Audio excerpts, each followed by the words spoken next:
It's a simple question on paper. Firestorm versus Sunspot. Who controls nuclear energy better? That's the rivalry comic book fans quietly ponder, but rarely see settle on the page. To answer it, let's look first at the raw origins. Firestorm, also known as the Nuclear Man. In the mainstream DC lore, Firestorm is literally a human nuclear reactor. The original version is the fusion of two people, usually Ronnie Raymond and Professor Martenstein. Their minds join. Their bodies merge into one being, giving access to the Firestorm matrix. The result? The power to rearrange the atomic structure of matter, transmute elements, and unleash nuclear blasts at will. Now Sunspot. Roberto da Costa, member of the X-Men and Avengers. Mutant, Brazilian, confident, and sometimes impulsive. His power? Absorbing solar forms of energy, stocking it up, and converting it into bursts of strength. Flight, and on a good day, plasma blasts so hot they rivaled the surface of the sun. Here's where the comparison really kicks off. The source of power, and the kind of control. Firestorm, for example, doesn't just channel nuclear energy. He is nuclear energy personified. Need a chunk of lead turned into helium? He can do it. Need to absorb a radioactive meltdown and neutralize it? Not a problem. He's taken on job sites that would make actual nuclear physicists cry. In comics, Firestorm has stabilized reactors, absorbed the output of nuclear warheads in flight, and even dismantled nuclear bombs on the molecular level.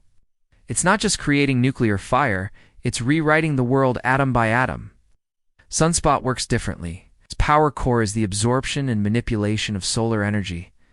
Sunspot hoards incoming energy, and then through biochemical magic, burns so bright you'd need protective lenses to look at him. In his most supercharged states, he starts to emit plasma.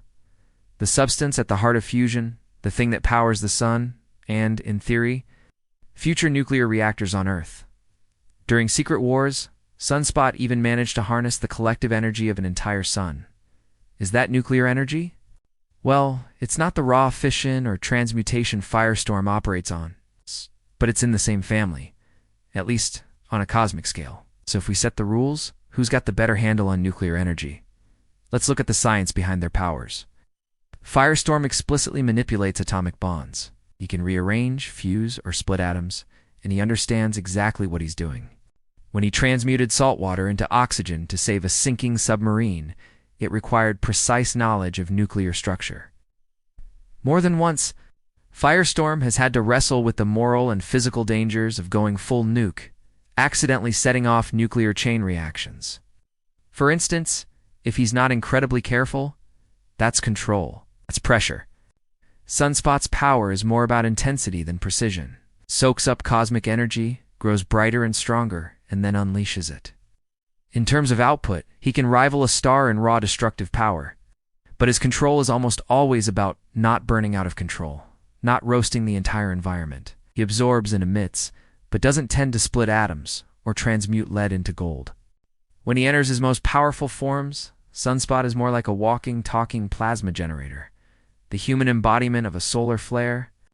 So if you need a living atomic bomb, Sunspot could wipe a small country off the map, if he ever lost control.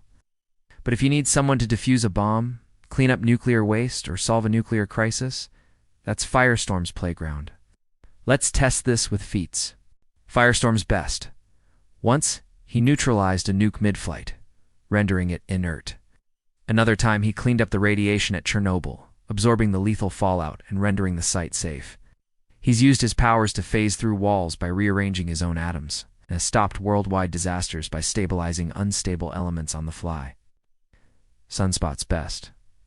During Avengers runs, Roberto da Costa absorbed enough solar energy to power global systems and flew through the heart of a sun, coming out only slightly worse for wear.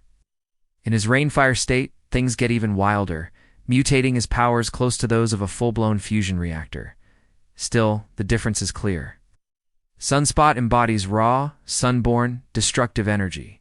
Firestorm turns that same energy into something subtle, creative, and deliberate. So who controls nuclear energy better? It's Firestorm. Not only does he wield it, but he understands and shapes it on the smallest scales.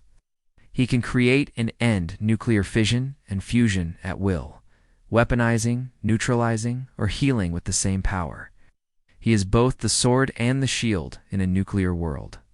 Sunspot, no question, immense, inexhaustible, brighter than 1,000 suns. But controlling nuclear energy is the force of nature, not the scientist behind the controls.